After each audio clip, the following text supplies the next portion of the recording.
In this video, we will discuss the fifth law of power, the book which is written by Robert Greene, and the law is must depends on your reputation, guard it with your life. And basically ये book हमें ये बताती है कि कैसे हम अपने अपनी रेपुटेशंस को यूज़ करके अपने काम को पहले से पहले ही करा सकते हैं, या फिर एक ऐसी स्किल्स हमको प्रोवाइड करती है जिससे हम एक रेपुटेशन बनाने का हमें तरीका मिल जाता है.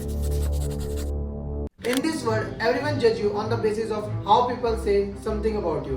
अगर वो तुम्हारे बारे में कुछ बुरा बोलते हैं, then वो easily accept कर लेंगे और believe भी कर लेंगे कि हाँ भाई ये बंदा ऐसा होगा. और अगर कुछ अच्छा बोलता है, तब भी वो उसको accept करेंगे, लेकिन एक ही उस पे, अगर तुम्हारी रेपुटेशन अच्छी होगी. क्योंकि लोग बुरी चीजों को बहुत जल्दी अंडरस्टैंड करते हैं और अच्छी चीजों को नहीं करते. अच्छी चीजें उन्हें हजम नहीं होती. अब तुम्हारी रेपुटेशन बहुत ज्यादा एसेंशियल है, या फिर तुम्हें बहुत, ये तुम्हारा एक लाइफ गार्ड है किसी भी चीज के लिए. अब तुम्हारे बारे में कोई अच्छा बोले या बुरा बोले, उन्हें कोई फर्क नहीं पड़ता.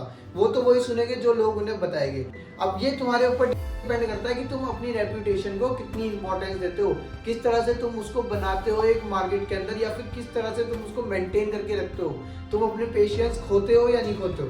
भाई मैंने बहुत सारे लोगों को ये कहते हुए देखा है कि भाई रेपुटेशन का क्या, पैसे से बन जाएगी, ये हो जाएगा. भाई पैसे से तुम रेपुटेशन बना दोगे, बट वो ऑनेस्ट नहीं रहेंगे तुम्हारे साथ. लोग तुम्हारे पीठ पीछे तुम्हारे बारे में बुरा बोलेंगे. मैंने ऐसे भी लोगों को देखा, मतलब वो ऐसा बोलता है भाई ये क्या बिगाड़ लेगा मेरा, मैं कुछ भी करूँ उसके साथ, मेरा कुछ बिगाड़ थोड़ी लेगा, मैं इससे ऊपर हूँ. बट भाई रेफरेंस नाम की चीज़ सुनिए. रेफरेंस नाम की चीज़ सिर्फ गुड्स एंड सर्विसेज या फिर प्रोडक्ट्स में नहीं है, वो ह्यूमंस में भी है. भाई तुमने तो देखा ही होगा, तुम भी अपने बंदे, अगर तुम्हें कहीं जाना होता है, तुम किसी की हेल्प लेते हो तो पूछ के ही तो लेते हो कि इससे भाई ये बंदा कैसा है, इसकी हेल्प ले लूँ क्या, या फिर इससे कोई चीज़ लेनी है कैसी रहेगी. तो ब्रो रेफरेंस भी बहुत ज़्यादा काम करता है. और अगर तुम्हारी रेपुटेशन खराब होगी तो बहुत कम चांसेस है तुम रिलेशनशिप में आ पाओगे, क्योंकि रिलेशनशिप के लिए भी रेफरेंस चलता है. और चलो रिलेशनशिप तो छोटे, ये तो बहुत छोटी चीज़ है, पर तुम्हारी मार्केट्स, तुम्हारी सर्विस, चलो तुमने बिजनेस स्टार्ट करा, तुम्हारी सर्विसेज कौन खरीदेगा अगर तुम्हारी रेपुटेशन अच्छी नहीं होगी मार्केट के अंदर, कोई भी नहीं खरीदेगा. So now we are going to discuss on why people should not lose patience in fight. हमने बहुत सारे लोगों को देखा है कि एक रेपुटेटेड बंदा भी, कभी लड़ाई होती है या फिर कभी हीटेड आर्ग्यूमेंट होता है तो वो अपना पेशेंस खो देता है एंड वो कुछ बोल देता है उल्टा सीधा. बट ब्रो सिंपल सी बात ये है कि अगर तुमने एक बार जो मुंह से निकाल दिया वो कभी वापसी नहीं आ सकता. तुम्हारी रेपुटेशन वैसे ही चली जाएगी जैसे तुम बोलोगे, जैसे तुम कुछ उल्टा बोलोगे आर्ग्यूमेंट में.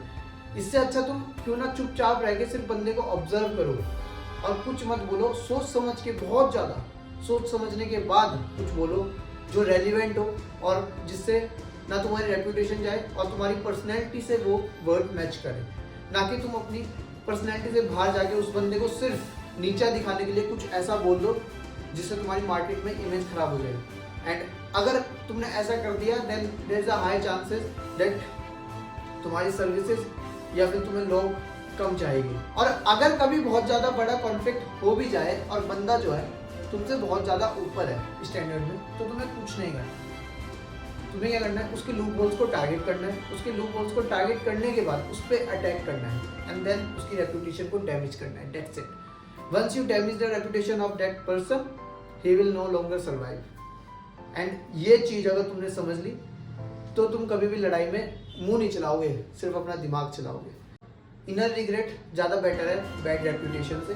तो ये मत सोचो कि मैं अगर कुछ मैनिपुलेटिव चीज़ करके अपने रिग्रेट में रहूँगा तो वो चीज़ सही है मेरे हिसाब से, वो तुम जेल भी लोगे. पर अगर तुम्हारी रेपुटेशन एक बार मार्केट के अंदर ख़राब हो जाएगी देन तुम सर्वाइव नहीं कर पाओगे मार्केट के अंदर. एंड ये वीडियो यहीं तक थी.